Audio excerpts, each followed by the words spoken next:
Thank you so much, Pulse. Yeah, Nif, even with not a lot of playing, still better than that XX support from Elements, who actually was raving about that exquisite game.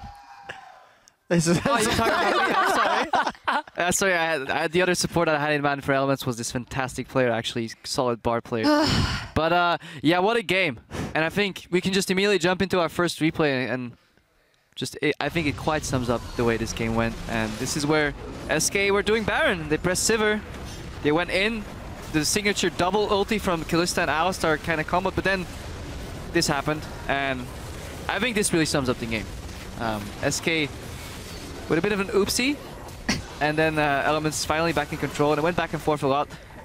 And yeah, it was, I guess, sloppy on both sides. There was some good plays here, but I think it highlights the position both of these guys are in, as there's apparently a fly in the audience. All right, I guess I'm done here. If you step back and actually look at the game, it's quite interesting because neither team was particularly good at pressing any advantage or creating one. And what ended up deciding the game was another massive Gnar ultimate. Last week, part of the reason SK was able to beat Unicorns of Love was because of a Gnar ultimate. You think they know about the Gnar? A single person, a single spell, a single cast in the right scenario at the right time in the game. And yes, it was good that Elements was able to at least stall for long enough, but I think both teams showed very clear weaknesses in getting an advantage and pressing it on the map. I think, though, when you look down the map in each particular lane, the mid laners did somewhat stand out in this game. Both were playing fairly late scaling mid lane champions. Froggen was 5-1-6 on Kog'Maw, so, you know, kept himself alive the entire game, especially against an Echo who was wanting to dive in.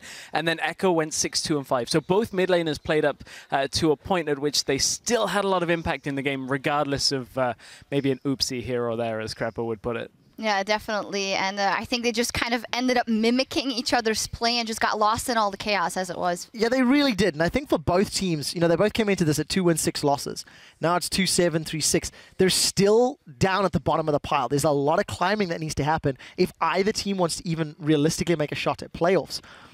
And that's what I think the concern has to be here. It's good that Nif is back. It's good that Elements managed to dig deep. But we're still seeing the same problems, in my opinion. A lot of late scaling, a lot of inactivity and playing to not lose as opposed to playing to win. This very passive play style is not working anymore. And I really think for a team like Elements, that, in my opinion, is what needs to look at changing. To be fair, they did put in some aggression in the early game, but I felt like it was misplaced. They kept ganking that Sivir lane over and over. And then in addition to that, Nif and Tabs had some communication issues because every time Nif used Unbreakable Will, we saw him get Fates called by the Kalista and kind of ruins that entire combo. But I like that Elements was trying something in the early game. I would have liked them doing it in different areas. But then SK got the better hand, and then eventually we all forgot about how the early game went because it went back and forth around, you know, these Barons. It just shows that there was no decisive shot calling. And I mean, I wasn't able to deliver that on Elements either personally, and it's just so hard to find people that can shot call at the highest level, and it's such an underrated quality in my opinion, and that's why I really want to give props to whoever are the shot callers in those top 3 teams in Europe right now, because it is a skill that is often so overlooked, and you could see the impact it had on this game, especially because neither team was playing to their strengths over the entire game. Yeah, we'll see how that Nif shot calling maybe comes into play if he gets more than one game with Elements. For now, though, we're going to turn to the Fantasy LCS and see who carried harder today. If you go by the numbers, it has to be Niels. He picked up 9 kills in Origins game today against Gamut, and that along with his 6 assists and 0 deaths left him with 32 points on day 1 of the week. And that means he is at the top of the Fantasy standings. That beautiful picture once again. Yeah, I'm very invested in Fantasy. I've got Mythy on my team, and I'm playing, of course, Chandler Riggs from The Walking Dead. I plan on beating him, so I need my fantasy team to step up this week. I plan on winning all my solo queue games, but you know how that goes. Well, numbers aren't everything, though. All that matters is if you make the plays, and our friend Cyanide called this one out on Twitter, and he writes, "Please, Rainovers, first steal my derb, then my title.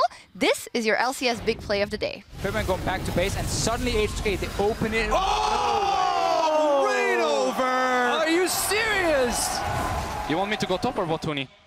Maybe both is better. Oh! Yeah. Nice. Nice. Really well played. Nice. I actually heard that scream just, well, as it happened. Obviously, I was like, oh, what's going to happen? Whoa, okay.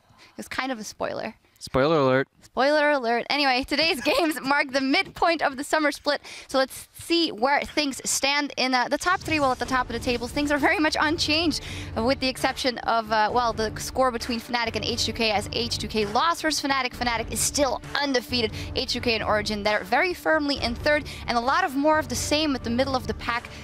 Teams looking to level up. Yeah, and of course, Giants and Unicorns now getting a little bit more of a buffer over the bottom 5 teams. We'll need to see how that pans out. It's interesting to note the tie for second place, of course, because Origin has beaten H2K already. Technically, according to tiebreaker rules, they're in second. But I really want to see how these two teams plan on continuing the split, because now we need to start looking at championship points. We need to start looking at the different ways to qualify from Worlds. You either win the summer split, you have the most championship points, or you win the regional qualifier. And for a team like Origin, championship points is a difficulty because of the fact that they weren't here in spring. So these are things these teams are going to have to start looking at for the coming weeks. Yeah, for sure. And time is ticking, and each team they only have 9 games left to go before the playoffs. So every one of them counts, as Trevor illustrated. And we're going to start tomorrow between Fnatic and Gambit Gaming. Then Rocket will take on the Unicorns of Love, and the Copenhagen Wolves will go up against Origin. That'll all get underway tomorrow at 6 p.m. Central European Time. That is 9 a.m. Pacific. So don't be late. Until then, though, we need to call it a night. And on behalf of myself, the entire European LCS team, thank you for joining us, and we'll see you on the back half of the split tomorrow. Bye-bye.